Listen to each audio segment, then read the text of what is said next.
여러분 안녕하십니까? 반갑습니다. 김미화입니다.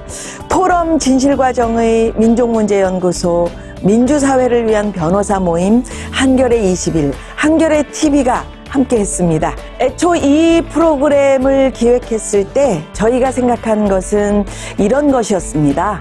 촛불의 염원을 등에 업고 탄생한 문재인 정권 앞에는 청산해야 하는 여러 적폐들이 있다. 이런 적폐들이 무엇이며 이것을 청산하기 위해서 우리 시민들은 또 뭘 알아야 하고 또 어떻게 실천을 해야 할 것인가. 이것을 위해 우리는 지난 두어 달 동안 한국 사회의 대표적인 적폐, 검찰, 국정원, 경찰, 군, 재벌, 교육, 언론 여러 문제들을 살펴봤습니다. 그리고 또 이런 적폐가 생긴 원인, 친일하고 독재 문제도 살펴봤죠. 이제 마지막 시간에서는 포럼 진실과 정의 3명의 대표님이 나오십니다. 김효순 대표, 이석태 대표, 홍순건 공동대표님이 나오셔서 우리 시대의 적폐와 진정한 과거 청산에 대해서 이야기를 해주시겠습니다. 자, 함께 하시죠. 작년에 우리가 어떤 역사적인 촛불혁명을 겪었지만 앞으로도 청산해야 할 과정은 수없이 많습니다. 그래서 그러한 과거 청산을 하는 게 얼마나 어려운지 한번 좀 생각해 보려고 처음 시작하는 거를 이 사진으로 선택했습니다. 고위업체 전우회라고, 그래서 베트남 전쟁에 참여했다가 미군이 대량으로 뿌린 고위업체 피해를 입으신 분들이 결성한 단체인데, 이 사람들이 이렇게 와서 항의를 하게 된 배경은 그 당시 한겨레 21에서 이 베트남 전쟁 민간인 학살 문제를 집중적으로 보도했습니다. 그래서 미군이 이제 베트남에 참전해서 베트남 양민 학살한 거는 이제 수없이 드러났지만 한국 부대가 그렇게 한 거는 그렇게 크게 보도가 안 됐었거든요. 그래서 우리 자신도 거기 가서 잘못된 것은 없느냐, 그리고 잘못했다 그러면 그거를 당연히 베트남 민중들한테 사죄해야 되는 거 아니냐고 시리즈를 이제 했는데, 어떤 이런 식으로 어떤 엄청난 이 폭력 사태가 벌어졌습니다. 그래서 우리가 이제 일본에 대해서 끊임없이 이제 과거 사죄하라 그러는데, 우리 스스로도 이런 거를 하려 그러면 얼마나 어려운지, 그래서 직감적으로 이런 걸 느껴서 오늘 이 사진부터 시작을 했습니다.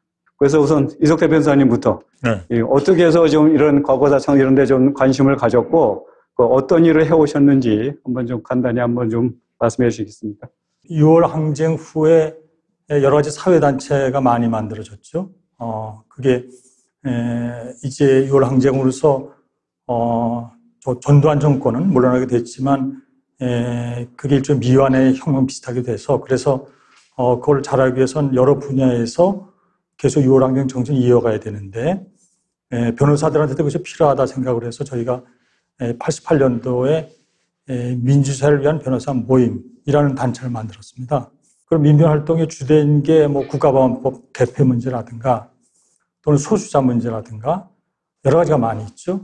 그래서 이제 민변활동을 하면서 과거사 문제에 좀 관여하게 됐고, 시민사회단체에 관여하게 된 그게 이제 참여연대인데, 아다시피 참여연대도 여러 가지 분야를 많이 다루고 있지만 역시 또 중요한 사회적 병폐, 정치적 문제에도 관여하고 있어서, 그렇게 보면 제가 해온 그 활동의 상당 부분이 현재 논의되고 있는 그런 과거사 또는 어떤 사회의 문제들에 불가피하게 관여하게 됐다. 이렇게 좀 우선 말씀 좀 드릴 수 있겠습니다.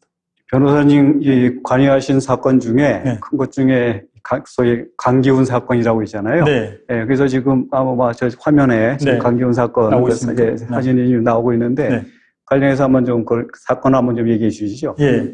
전민련의 그 활동가 한 사람이 그 분신적 무렵에 올 초에 서강대 옥상에 올라가서 노태우 정권 타도하자 예컨대 물러나라 이런 유서를 남기고 분신했습니다.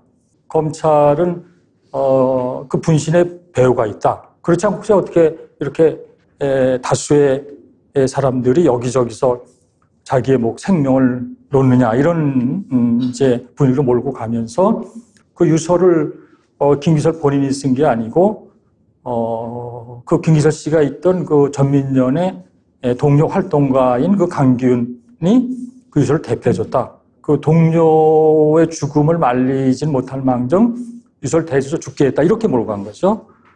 그러면서 그때 이제 신문에다가 이제 자료를 주기를 그 김기설 본인의 어렸을 때 쓴 아주 유치한 그런 형태의 카드나 엽서에 그걸 한쪽에 대고 하나는 아주 상당히 달필에 우리가 보기에 잘 쓴 그런 형태의 글씨체 유서를 대비해 놓고 유서하고 전혀 다르지 않느냐. 이건 대필됐다. 이렇게 하고 국립과학수양소가 말하자면 김기설 본인이 남긴 유서하고 제가 전에 말씀드린 그런 어렸을 때 유서 이런 거는 다르고 그 강기훈 본인이 수사기관에 잡혀서 쓴 그런 질서하고 글씨가 같다. 이렇게 해서 몰고 갔습니다. 그렇게 되니까 이게 운동권의 도덕성에 상당히 문제를 주는 그런 사건이 됐고 그리고 동시에 그게 아주 전국에 아주 소용돌이를 일으킬 만한 중요한 사건이 됐죠.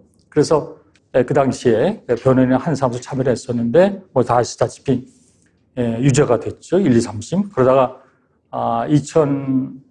2014년도에 이제 재심이 개시가 돼서 그래서 2015년도 최종적으로 무죄가 됐습니다. 이렇게 되고 최근에 검찰총장이 취임하면서 일종의 국민들한테 사과하는 뜻의 과거에 검찰이 한 잘못한 사건으로 강기훈 사건이 예를 들더군요.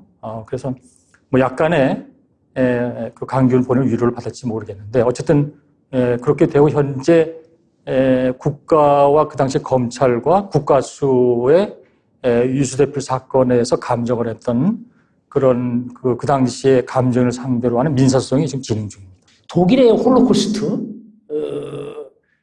유태인 학살 이런 것은 너무 잘 알죠. 근데 우리나라에서 일어난 그와 유사한 문제에 대해서는 아직도 우리 국민들이 제대로 정확히 인식하지 못하고 있는 것 같아요. 근데 놀랍게도 우선 해방 이후에만 일어난 사건으로 봐도 제주 4.3 사건으로 비롯해서 그다음에 한국전쟁 시기에 일었던 민간인 학살 대체로 한 100만 명 지금 학자들은 추산하고 있는데 아직 정확히 진실이 규명되어 있지 않습니다. 참 우리가 앞으로 해결해야 될 과제라고 보고 그런 것들이 사실은 어떻게 보면 오늘날 적폐의 뿌리입니다. 이 역사교과서 집필자 중에도 한 분이시잖아요. 예. 근데 이 박근혜 정부에서 어떤 기가 막힌 일들이 많이 벌어지는데 그 중에 하나가 이제 국정교과서 예. 이제 미뤄 물어붙인 거잖아요. 근데 금성출판사 역사교과에서 왜 이렇게 탄압이 집중된 거죠? 제가 지금까지 살아오면서 가장 황당한 경험 중에 하나가 금성교과서 사건이라고 생각이 됩니다. 근데 어떤 일이 있었냐면 8개 교과서 중에 금성출판사 교과서 그 채택률이 한 50몇 %가 됐어요. 하여튼 과반수가 훨씬 넘었어요. 그럼 독과점 아닌가요? 예, 독과점이었던 셈이죠. 그러니까 이제 뉴라이트라든가 당시 이제 보수위 정치권에서 이건 뭔가 배우가 있다. 그 배우가 전교조다. 이렇게 이제 엮어가지고 저 한겨레 신문에서 난동 키우듯이 그때 이제 어버이 연합 뭐 비슷한 그런 분들이 와서 그냥 빨갱이 뭐 이런 소리도 외치고 했는데 당시 교육부가 수정 명령을 내렸어요. 이제 그 뉴라이트라든가 이제 이명박 정부 시절이니까 우리가 자율적인 어떤 원칙하에서 쓰여진 거고 검증을 다 이미 거친 건데 그걸 다시 고치라는 것은 그건 우리가 받아들일 수가 없다. 해서 재판에 청구를 했는데 승소를 했죠. 대법원 판결까지 나서는. 그 뒤에 이제 그 문제가 그런 식으로 해서 풀리질 않으니까 아예 이명박 정부 들어서 이제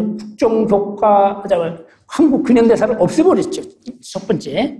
한국 근현대사를 없애버리고 그걸 한국사라고 해서 이제 통합 교육을 하게 만들고 그러고서도 안 되니까 결국은 이제 국정화로 이렇게 이제 발전해 나간 겁니다. 이 사진은 1975년 4월 8일 대법원 사진입니다. 그 당시에 그 사형수들 부인들입니다. 인혁당 사건의 최종 판결은 대법원에서 기각됐잖아요. 그 1심하고 2심은 이거 어디서 했죠? 예? 예, 군법회의 맞습니다. 그때 국방부에서 했습니다. 지금 삼각지요. 그 비상보통군법이라고 그랬고요. 또 2심은 이제 비상고등군법이라고 그랬고, 그리고 그 1975년 11월 22일 그 김유춘이가 그때 대공수사국장이죠. 그 시절에 이제 이 제일동포 유학생들이 이 조국에 들어와서 곳곳에서 이제 그러니까 뭐 어떤 간첩 교육을 받고 들어와서 어떤 이제 준동하고 있다는 식으로 이 발표를 하는데, 그 일본 제일동포들이 한국에 오는 것이 좀 말하자면 쉬워지면서 그러면서 그 제일동포들이 한국에 가고 싶은 목에 대한 그 일본에서 차별이 워낙 여전했기 때문에 그래서 아주 그게 이제 폭발적으로 이제 증가하게 되죠. 그래서 학생들도 오고 또 사업가도 오게 되는데 그게 우선 70년대 중반 무렵부터 시작이 됩니다. 그런데 그 당시에 뭐 아시다시피 군사 정권이 오래돼가지고 박정희 굉장히 오래돼서 유신도 있었죠. 그래서 정권의 위기가 이제 수시로 국민들한테 이제 저항을 받으면서 생기게 되는데 그걸 일종의 돌파하기 위한 그런 그 방안의 하나로 그 제일동포들을 이제 간첩용을 씌운 거죠. 제일동포들은 간첩용을 씌우면 너무나 쉽습니다. 왜냐하면 국내 연고가 없죠. 우리말도 잘 모르죠. 그리고 거기다 적당하게 정부에서 만든 증거물을 붙이면 그게 간첩이 되는 겁니다. 그리고 그 간첩 제일동포들이라는 수사는 오로지라는 건 좀 지나치지만 어쨌든 주로 고문 그리고 그 정체불명의 일본에서의 그런 뭐 정부부 직원을 통해서 만든 어떤 뭐 증명서 이런 거 해서 고문을 통해 자백을 받아내게 되면 그러면 이제 검찰 법원은 그냥 통과되는 거죠. 그래서 정말 그 많은 동포들이 그 기대와 다르게 희생이 됐고 다행히 뭐 아까 선생님 말씀하신 그 진실화해위원회라든가 이런 과거사위원회가 조사를 통해서 일부 밝혀졌고 또 재판을 통해서 억울함을 밝히고 해서 일정 수의 제일동포들의 재심 사건이 규명이 됐고 현재 진행 중입니다. 그때는 일본 동포도를 간첩으로 조작했는데 최근에는 연변 동포들을 간첩으로 조작한 사건이 최근에 있었죠. 유성 사건. 그래서 진실위원회에서 그렇게 과거 청산을 했는데도 불구하고 이게 참 과거 청산의 어떤 그 적폐의 뿌리를 뽑는 것이 쉬운 일이 아니구나 하는 걸 한번 절감하게 되었습니다. 우리 사회의 큰 비리 중에 하나가 이제 이 사학비리인데 이 사학비리에도 또 우리 이 박근혜 전 대통령이 상당히 큰 역할을 하셨더라고요. 전 세계적으로 사학의 비중이 우리나라만큼 높은 나라가 없습니다. 지금 제가 정확히 그 퍼센테이지를 대긴 하죠. 대학만 해도 한 80%가 넘을 겁니다. 사학이 차지하는 비중이. 이제 그게 그렇게 된 이유는 이제 해방 이후에 이제 국가 재정이 이제 빈약한 상태에서 교육기관은 육성해야 되겠고 하니까 주로 이제 그 당시에 이제 지주라든가 이제 자본가들에게 그 역할을 일부 맡긴 거죠.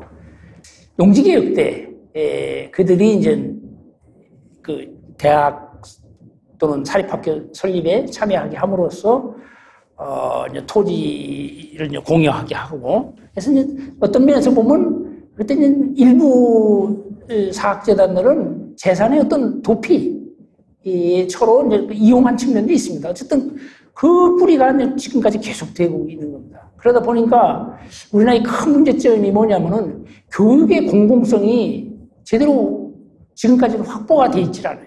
그것이 교육의 여러 가지 문제들을 이제 파상시켜 왔다고 볼 수가 있는데, 그래서 과거에 이제 노무현 정부 때 이 문제를 근본적으로 해결해야 될 필요가 있다 해서 사립학교법을 개정을 해서 거기에 이제 재단의 어떤 사유화를 좀 저지하고 교육의 어떤 공공성을 높이는 그런 방향으로 사립학교법을 개정하기 위해서 이제 방향을 그쪽으로 자꾸 이제 시도를 했죠. 그런데 이제 여기 보이다시피 이 사람들이 이제 거기에 이제 막 목숨을 걸고 그걸 저지하기 위해서 나섰습니다. 그래서 결국은 제대로 개정을 못하고 오히려 개합된 측면이 상당히 강합니다. 그래서 그 여파가 지금까지 미쳐오고 있고 현재 사립학교법을 가지고서는 재단을 개혁하기는 상당히 어렵습니다. 그래서 이제 어떤 아주 진짜 심각한 구체적인 비리가 나타나고 거기에 대해서 이제 학내 구성원들이 아주 정말 적극적으로 저항해서 그 문제를 해결하기 전에는 상당히 힘든 부분이라고 생각되고요. 그래서 이제 여러 가지 지금 방안들이 나오고 있습니다. 예를 들면 뭐 공공형 사립대학, 그래서 국가 재정이 좀 사립대학에도 반영이 돼가지고 말하자면 이사회를 갖다가 좀 더 어떤 국가의 어떤 개입하에서 좀 더 민주적인 어떤 방식으로 좀 구성을 하게 한다든가 등등의 이제 여러 가지 방안들이 논의되고 있는데 조만간에 이제 교육부에서도 무슨 대책을 내놓지 않을까 그렇게 생각을 하고 있습니다. 그 당시에 어떤 이 탄압을 받았거나 뭐 의문사를 당했거나 이런 분들이 거기다 해결되지 않았잖아요. 그래서 그게 아마 처음 시작된 게 이 김대중 정권 들어서고 나서가 시작입니다. 근데 그때만 하더라도 뭐 정치인들은 별 관심이 없었고 또 일반인들도 마찬가지였고 역시 싸운 거는 뭐 그 당시 유족들이죠. 전국 민족민주 유가족 협의회인가요? 근데 이분들이 1998년 11월부터 이 국회의사당 맞은편 국민은행 앞에서 그 유명한 422일 동안 천막 농성을 벌입니다. 그래서 1999년 거의 아마 12월 30일인가 때 이 국회 이 본회의에서 통과됩니다. 그래서 그 당시 신문을 보게 되면 이분들이 이렇게 눈물겹게 싸우는데 한국 사회는 아직 이렇게 좀 냉정하냐는 그러한 이 독자 투고가 이 한겨레 신문에 실린 적이 있습니다. 김대중 노무현 정권 때 어떤 여러 가지 뭐 과거사 진상이 됐지만 저희 뭐 어떻게 보면 이제 좀 중도에 뭐 좀 하다가 그냥 흐지부지 되고 이런 게 많았거든요. 그래서 뭐 이게 아마 또 세월호 할 때도 뭐 마찬가지인 것 같고 그래서 세월호 특조위원장을 하면서 우리 이 변호사님 좀 경험담을 그 박근혜 정부는 2015년 1월부터 시작해서 1년 6개월이니까 2010년 6월 달 그리고 이제 활동이 끝나면 종합보고서를 이제 3개월 기간이 있는데 이제 문을 닫으라고 그러니까 그거 어떻게 저희가 공무원들이 할 수 있는 게 없으니까 그래서 이건 유가족과 국민들과 그리고 법으로서 저희들의 활동의 기간이라든가 이런 걸 정해진 국회에 호소할 수밖에 없다고 생각이 들어서 그래서 광장에 나오게 된 거죠. 그래서 그 당시에 시작은 제가 먼저 시작을 했지만 특조위 전체가 했습니다. 그래서 제가 한 일주일 하고 그리고 위원들이 며칠 하고 또 일반 조사관들이 이렇게 해서 7월 말에 시작을 해서 9월 말까지 했었죠. 변호사님 이 경험을 토대로 해서 최소한도 이 다음에 구성되는 각종 과거세 조사위는 최소한도 이 정도 권한은 갖고 있어야겠다. 현재 국회에 2기 특조위법이 올라가 있습니다. 그게 이제 사회적 참사에 관한 특별법 이런 이름이 올라가 있는데 거기에 이제 일정 부분은 세월호 문제가 있고 또 일정 부분은 가습기 피해가 있죠. 그게 있습니다. 그렇게 돼서 그 법이 저희 그 특조위 때 보고 좀 달리 약간의 조사권을 강화하는 그런 내용이 좀 들어 있습니다. 일종의 조사관에 대해서 사법경찰관과 비슷한 그런 권한을 주어지고 있고요. 그래서 가족들과 시민들이 한결같은 바람이기도 하지만 금년도에 그 이기 특조위 통과되고 그래서 내년부터는 선체조사회가 마무리된 동시에 그걸 이어받아서 이 세월호 참사의 모든 것을 밝혀내고 대안을 마련할 수 있으면 좋겠다. 이런 게 제 생각입니다. 제가 이렇게 언론이나 또는 인터넷의 댓글 같은 걸 보게 되면 여전히 많은 분들이 꽤 많은 시간이 지나는데 아직도 세월호 타령이냐 그렇게 얘기를 합니다. 제가 보면 그건 굉장히 오해이신 것이 왜냐하면 그게 배가 올라와야 이게 왜 침몰했는지 알 수 있는데 그게 3년 다 돼서 올라왔지 않습니까? 금년 봄에. 그러니까 지금까지 유가족들이나 시민들 입장에서 본다 하더라도 조사, 왜 침몰이 됐고 도대체 정부가 뭘 잘못해서 이렇게 다 죽었는지에 대해서 전혀 진전을 못했어요. 그러니까 그 3년 6개월 됐는데 왜 탈행하는 거는 그거는 유가족들에서 매우 억울한 겁니다. 이기 특조위법이 잘 통과돼서 그래서 그런 분들의 희망 내지 염원을 받아서 제도 조사 이루어지도록 그렇게 하는 것이 저는 올바른 거고, 그렇게 아까 말씀하신 대로 왜 그러냐는 건 제가 보기엔 너무나 유가족의 가슴에 못을 박는, 그리고 이 문제 해결을 위해서 많이 쓰는 많은 시민들을 말하자면 오해하는 그런 걸 봅니다. 그래서 제가 이 자리에서 적어도 세월호 참사는 아직 제대로 발을 떼지 못했다. 이제 시작이다. 이런 말씀 좀 드리겠습니다.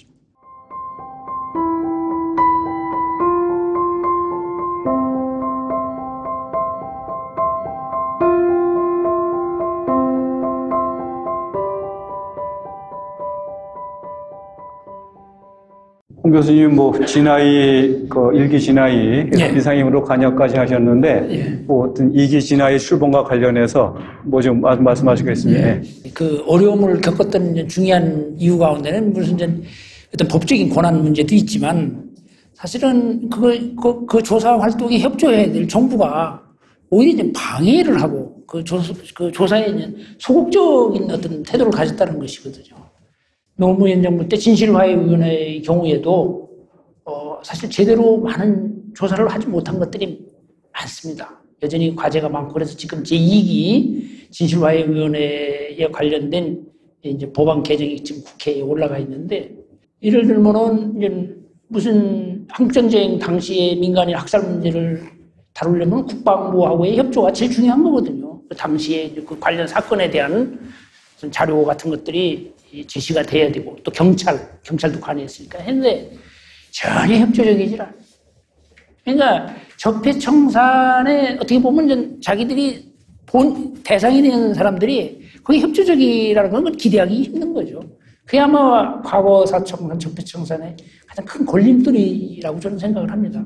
다행히 이제 지금 정부가 스스로 적폐청산을 과제로 내세우고 있고, 또 국민들이 거기에 대해서 이제 적극적으로 지금 지지를 하고 있기 때문에 제2기 만일에 진실화해위원회가 출범이 된다면은 과거 1기 때 했던 시행착오라든가 이런 것을 좀 더 극복을 할 수 있지 않겠느냐 하는 생각이 우선 들긴 합니다. 그런데 근본적으로는 어떤 국민적인 어떤 지지와 뒷받침이 없으면 그것도 참 어려운 문제죠.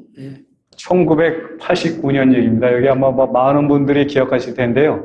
한겨레가 여기는 두 번째 사옥이고요. 원래는 이 영등포 로타리에서 저기 오목고 건너서 가기 전에 거기 양평동 쪽에 공장지대가 있었어요. 창간 1주년을 기념해서 우리 좀 이 북한에 가서 제대로 한번 취재해보자. 그래서 단지 외신만 보도하는 게 아니고 우리 눈으로 직접 가서 우리 눈으로 보고 나서 북한사의 실체가 뭔지 그걸 한번 해보자 하는 거에서 그때 이영희 논설 고문을 중심으로 취재 계획을 세웠거든요. 근데 당시 북한에 들어갈 수 있는 방안이 없잖아요. 그리고 이 정부에서 그거를 허락할 리도 없고. 그래서 몇 차례 이제 계획을 세우고 일본에 있는 누구 지인을 통해서 혹시 좀 북쪽과 접촉해서 들어갈 수 있는 방안이 그런 걸 추진을 하다가 결국은 못한 거거든요. 이 북한 취재 미수입니다. 미수인데 그거를 이제 국가보안법에 상당 이제 반국가 단체에 탈출하려고 그랬다는 이런 식 돼갖고서 그래서 당시 그 당시가 안기부죠. 예, 안기부 주도로 해서 한겨레신문사 편집국에 들어온 이 사건입니다. 그래서 이때 하여튼 전경들 하여튼 800명 동원돼 있고 100골당까지 투입돼 갖고서 한겨레신문을 이제 포위해서 들어와서 이 압수수색을 벌였고요. 제가 이 사진을 왜 택했냐 하면은 그래도 명색이 신문사인데 단지 북한의 그러한 계획을 세우다가 안 한 것조차까지도 문제 삼고서 이렇게 했다는 거하고 그 당시 이 한겨레 신문에 어떻게 보면 우리나라 언론인의 어떤 표상 같은 분이죠. 이분이 또 구속되셨습니다. 이게 벌써 하여튼 100번째인지 모르겠는데 그래서 재판까지 받으셨습니다. 이건 아마 여러분들 익숙한 사진이죠. 이 박정희가 5.16 쿠데타 일으키고 나서 그 당시 시청 앞에 있을 때의 사진입니다. 이 박정희가 하여튼 이때 무슨 연인지 작은 선글라스를 쓰고 있었어요. 근데 이거를 교과서 만들면서 이 한나라당 수구 세력들이 이것도 무슨 뭐 조작이라고 그랬다는데 그게 무슨 소리입니까? 2025년에 그 새누리당의 이제 모 의원이 공식석상에서 이제 발표하기를 국정교과서를 이제 역사교과서를 국정화해야 되는 이유. 그래서 이제 검인정 교과서를 봤더니 좋은 사진을 놔두고 박정희에 대한 이미지를 깎아내리기 위해서 이것을 교과서에 실었다. 악의적인 편집이다. 그래서 이제 그 양반 말의 피험은 역사학자들이 90%이 좌파다. 뭐 또 문화예술계는 이미 좌파가 좌파에서 점령당했다. 이러한 그림은 우리가 유신 시절에도 흔히 봤던 그림입니다. 그때 교과서, 제가 기억하기로는 교과서라든가 일반 개서 때 실렸던 거예요. 이게 뭐 특별한 의미를 갖는 것도 아니고, 또 여기 보다시피 박정희가 이거 굉장히 자랑스럽게 생각하는 거예요. 과거에 뉴라이트에서 나온 대학 교과서에도 실렸고, 그다음에 여러분들 그 교학사 교과서라고 아세요? 검인정 교과서 8개인가 중에 딱 하나가 그 뉴라이트를 중심으로 해서 보수 세력들이 만든 교과서가 있어요. 거기에도 검은 안경을 쓴 박정희 사진이 실려 있습니다. 근데 이제 우리가 그냥 보통 일반 생각에는 독일은 그 패전 후에 어떤 민주주의 길을 차근차근 제도로 걸어서 이제 쭉 과거 청산을 해왔다고 그냥 보통 막연히 생각하는데 적어도 60년대 말까지는 전혀 그렇지 않았다는 거고요. 그래서 당시 그 서독 정부 간부 중에 옛날 나치 전력자들이 제법 있었습니다. 그래서 그 당시 이제 키징거 총리고요. 그래서 저 따게 때리는 여성은 이 베아테 클라라스 펠트라고 특히 이제 그 나치 전범들 추적하는 일에 굉장히 많이 애썼고요. 그리고 이제 유럽을 휩쓴 68 혁명을 상징하는 사건 중에 하나입니다. 그래서 이제 그 당시 그 젊은 세대들이 어떤 기존의 어떤 이 기성 세대 이들의 어떤 위선 그리고 타협 이런 거를 더 이상 볼 수 없다 그래갖고서 이제 유럽 전역에서 이제 일어나거든요. 그래서 이 사람 다음에 그 유명한 이제 빌리 브란트가 이제 3인당 출신이죠. 이제 빌리 브란트가 총리에 취임을 하면서 이 폴란드 방문해서 이제 그야말로 이 유태인 그 게토 거기서 학살당하죠. 그들 앞에서 이제 뭐 무릎 꿇고 이런 거래에서 독일이 이제 이런 식으로 달라졌다는 얘기를 흔히 하고요. 최근에 이제 군함도라는 영화 때문에 한국에서 갑자기 이 군함도가 굉장히 유명해졌는데 여기 그 맨 왼쪽에 보이는 사람이 이 기시 노부스케입니다. 그리고 지금 일본을 아주 그냥 이상한 방향으로 계속 끌고 가고 있는 이 아베 신조 총리의 이 외할아버지거든요. 이게 그 군함도를 방문해서 저기 이제 뭐 시찰이겠죠. 그리고 이 기시란 사람은 1948년 이제 일본이 진주만 기습하면서 태평전쟁이 벌어지잖아요. 그 당시 도조 내각에서 상공상이었고요. 그러니까 이제 전쟁을 하려고 그러면 선전포고를 하잖아요. 그래서 이제 그때 선전포고에 날인한 사람이고 이 사람이 1943년에는 이 군수성 차관이 되거든요. 그러니까 이제 장관에서 차관이 되는데 이 강등된 게 아니고 이제 전황이 급박하게 돌아가니까 이 도조가 지가 군수성 장관이 되고 이제 이 기시가 이제 차관이 되는데 그러면 일본이 패망단 후에는 당연히 전범으로서 엄중한 처벌을 받아야 되잖아요. 이 사람은 하여튼 이 미꾸라지처럼 아주 잘 빠졌습니다. 그래서 미군이 들어와서 당연히 구속이 됐지만 결국은 아무 처벌을 받지 않고 1948년 12월 달에 그냥 불기소 처분으로 나옵니다. 그래서 이제 나중에는 일본 총리까지 하고 이 사진 요즘 많이 보셨죠? 일본에서 말하는 소위 유명한 혐한시입니다. 이 사람들이 하여튼 도쿄나 오사카에서 대놓고 이 조선인들 바퀴벌레, 조선인들 죽어라, 돌아가라. 그러니까 세계 어느 선진국에서 이런 식의 정말 어느 공동체의 한 구성원을 아주 멸시하는 이런 거를 하는 선진국이 거의 없거든요. 그래서 이것을 뻐젓이 지금 어떤 일본에서 그걸 하고 있습니다. 그래서 여기에 대해서 유엔 인권위원회에서도 이게 이제 논의가 되고 이러니까 이제 이 법을 하나 혐오 방지법이라는 걸 만들었는데 그것도 이런 거를 해서는 안 된다고 이 공고 사항이지 처벌 조항은 없습니다. 이 1973년 8월 달에 이 유신, 박정희가 유신 쿠데타 선포한 이후에 해외 망명 생활을 하던 이 김대중이라는 사람이 1973년 8월 8일인가요? 하여튼 도쿄에서 백주에 호텔에서 납치돼갖고서 이제 끌려오거든요. 그러면 이제 박정희가 당시 중앙정부 부장이던 이후락이한테 과연 직접 지시했느냐, 아니면 암시만 했느냐, 아니면 이후락이가 박정희한테 잘 보이려고 과잉 충성이냐, 여기에 대해서는 뭐 아직까지도 이제 정설이 없는데, 그래서 이제 국정원 과거사 진상규명위가 구성이 돼서 이제 7개의 사건을 선정하거든요. 그 중에 하나가 이제 김대중 사건도 있습니다. 근데 국정원 과거사 진상규명위에서 마지막까지 7개 사건 중에 이 사건을 발표하지를 못했어요. 근데 왜 그랬냐 하면은 그 당시 이제 이 김대중 대통령 쪽에서는 그거는 중앙정보부가 자기를 납치해서 현해탄에 빠뜨려 죽이려고 그랬는데 당시에 미 CIA가 움직이고 이 자일의 비행기가 와서 겨우 이제 살아났다는 식으로 이제 계속 그렇게 말씀을 하시거든요.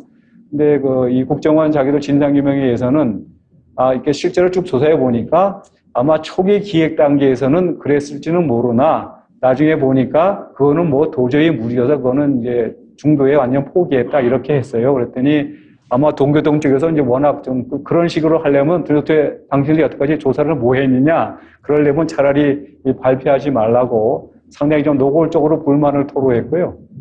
근데 제가 이 얘기를 왜 말씀드리냐면은 도쿄에 가서 그냥 뭐 강제로 정말 납치해 온 거잖아요. 그러면 이게 뭐죠? 일본의 주권을 침해한 거거든요. 이거를 국정원 진상 가서에서 발표하려고 그러니까 일본에서 여러 경로로 시그널이 왔어요. 아니 이 사건을 왜 발표하냐 니네들. 옛날에 다 그냥 적당히 덮기로 했는데 이제 와서 이거를 발표한다는 저희가 뭐냐.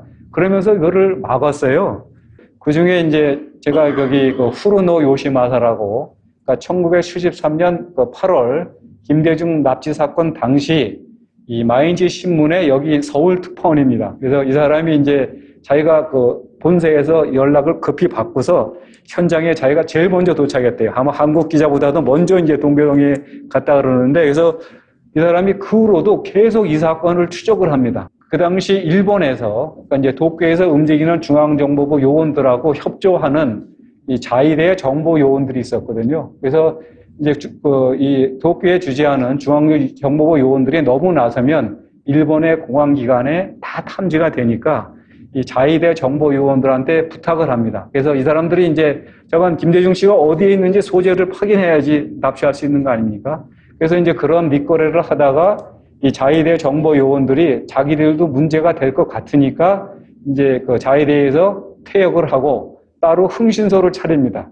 그래서 이제 이 중앙정보 요원들이 걱정해 뭐 당연히 무슨 뭐 이 물질적인 대가를 줬겠죠. 저기 이 제목에 나누은 저기 고토다라는 사람이 일본의 경찰청 장관도 했고요. 이 사무차관 중에 최원로가 관방부장관입니다. 이 고토다라는 사람인데 이 사람이 이제 김대중 납치 사건 터지고 나서 이 자위대원들이 이런 이제 뒤에 돈을 받으면서 정보를 제공했다는 걸 아니까 이 사람들을 불러서 니네들 일체 나타나지 말고 무조건 잠적해라. 그러놓고 나서 상당히 거액을 줍니다. 그래서 당분간 한 1년 동안은 나올 생각을 하지도 말라 하는 거를 아까 제가 말씀드린 일본의 후르노라는 일본의 퇴역, 저보다도 선배죠. 그 사람이 이제 쭉 추적을 해서 2010년에 김대중 사건에 저게 이제 조그맣게 일본말로 보이는데 최후의 스쿠프라는 책을 냅니다. 스쿠프는 이제 영어로 특종이라는 소리죠. 그래서 이 양반이 책을 냈는데 일본의 매스콤이 거의 다루지 않았습니다. 그러니까 그것도 뭐 제가 보기에는 어떤 일본의 아마 은폐 체질이라고 생각이 되는데 그래서 이 양반이 이제 핏대가 나니까 저한테 그 책을 보내줘서 정작 일본 신문에는 하나도 안 나고 저는 앉아서 이거를 좀 크게 썼습니다. 그래서 이제 제가 신문 나온 후에 이걸 들고 가서 그 양반한테 갖다 드렸더니 또 이 양반이 또 자기 후배들 잔뜩 불러 모아놓고서 막 훈계를 하더라고요. 아니, 한국의 신문도 이 정도를 보도하는데 너희들은 이게 뭐냐? 거기에는 일본 언론들의 어떻게 보면 집단적 침묵이라 그럴까? 그런 게 좀 상당히 우려가 되고요. 그래서 요거 관련해서 중국에서는 좀 어떻게 이거를 기억하고 역사를 이어가는지 거기서 좀 한번 좀 필요할 것 같고 요거는 어디거죠? 예, 요건 제가 작년 12월에 남경에 가서 찍은 사진입니다. 남경 대학살이라고 여러분들 아시죠? 이제 1937년 12월 중순경에 이제 있었던 사건인데 중국 측 주장은 한 30만 명을 일본군이 학살했다 이렇게 얘기하고 있고 일본의 이제 우익들은 그 역사 사실 자체를 왜곡이라고 그렇게 주장을 하고 있습니다. 그래서 작년에 이제 제가 가게 된 것은 그 79주년 그 기념식도 있고 또 최근에 남경의 그 일본군 위안부 그 위안소를 그 남경에도 있었는데 그것을 그게 아주 잘 남아 있어요. 그 건물이. 그것을 전부 전시실로 개조를 해서 개관해서 일반인들에게 연락을 한다는 얘기를 듣고 그걸 이제 방문하러 갔다가 거리에 저런 프랭카드가 그냥 쫙 온통 남경 시내를 다 덮었더라고요. 깜짝 놀래가지고 제가 한 장 찍었습니다. 저 말뜻은 물망국치, 남경 대학살을 잊어서는 안 된다. 잊지 말자고. 그다음에 원몽중화, 중화의 미래가 달려있다. 원몽이라는 게 이제 기중을 점친다 이런 말이에요. 과오를 제대로 청산하지 못하면 그 또 다시 반복된다 하는 그런 말을 제가 한번 상기를 해봤는데 어쨌든 중국 같은 경우도 과거사 청산에 대해서는 아주 대단히 철저한 생각을 갖고 있다는 생각이 들고 일본은 어느 학자가 이런 말을 했어요. 안보 동맹에 있어서는 뭐 한미일 압류 동맹이 굳건할지 모르지만 역사 동맹은 그렇지 못하다. 근데 역사에 대한 어떤 인식의 공유가 없는 안보 동맹이라는 것은 상당히 불안전한 동맹 관계다. 그런 말을 했는데 요즘 한일 관계가 좀 그렇지 않은가 생각이 되고요. 이 강제동원 진상규명위에서 하는 무슨 기념관이라고 하나 만들어놨는데 이것도 보면 이제 별로 아마 실속 있는 일을 거의 못 하거든요. 예를 들면은 2005년인가요? 그 독일에 기업 책임 그리고 미래재단이라는 게 만들어지거든요. 그러니까 독일이 이제 과거 청산을 하고 나서 거기서 끝나는 게 아니고 그걸 후세에 그 정신을 계속 이어가기 위해서는 그 후세들을 교육하고 또 그런 과거사에 대한 어떤 인식들을 국민들이 계속해서 공유할 수 있는 그런 어떤 또 하나의 장치가 이제 필요하다 해서 만들어진 겁니다. 우연의 조사 과정 속에서 행해졌던 어떤 조사 활동이라든가 그리고 그 결과물들 그리고 그 당시에 수집한 자료들 이런 것을 후세의 어떤 교육을 위한 자료로서 기념관을 설립해서 운영을 해야 되겠다 해서 만든 것이 이제 강제동원 역사관입니다. 아주 건물도 보다시피 아주 현대식으로 멋지게 만들었어요. 생각보다 부지도 아주 넓습니다. 그런데 실제로 그 운영은 아주 유명무실하게 그냥 형식적으로만 과거 청산을 해서는 안 되겠다. 앞으로 이제 우리가 새롭게 지금 적폐청산, 과거 청산을 지금 시작하는 마당에서 우리가 좀 생각해봐야 될 것은 청산 자체도 중요하지만 적폐청산 중에 적폐청산 이후에 무엇을 할 것인가 여기까지 좀 내다보면서 계획을 해야 되지 않느냐. 계속 이런 문제에 관심을 가지셔서 하나둘 계속 차근차근 해결해 날 수 있게 되기를 간절히 기원하겠습니다. 대단히 감사합니다. 감사합니다. 감사합니다. 아주 깊이 있는 말씀, 큰 도움이 되셨을 거라 생각하고요. 한겨레 신문이 창간할 때 내건 중요한 구호가 있죠. 민주화는 한판의 승부가 아닙니다. 라는 말입니다. 생각해보면 모든 게 그렇습니다. 지난 70년 동안 친일과 독재 세력이 지배해온 대한민국에서 적폐를 청산하는 것도 대통령 선거 한 번 혹은 한 번의 촛불로 완성되지 않는다는 거. 적폐 청산도 한판의 승부가 아닌 거죠. 진정 시민이 주인이 되는 나라를 만들려면 뭘 해야 할까? 각자 나름의 견해가 있으실 겁니다. 그렇지만 저는 생각하는 시민이 되는 거 그것이 무엇보다 중요하다 이런 생각을 또 해봅니다. 이것을 위해서 이번 강의가 여러분께 조금이라도 도움이 됐다면 사회를 맡은 저로서는 더할 나위 없는 영광입니다. 그럼 이것으로 포럼 진실과정의 민족문제연구소 민주사회를 위한 변호사 모임 한겨레 20일 한겨레 TV가 함께했습니다. 김미화의 적폐청산 9번의 강의를 모두 마치겠습니다. 그동안 함께해 주신 여러분께 진심으로 감사하다는 말씀 드리면서 인사드리겠습니다. 고맙습니다, 여러분.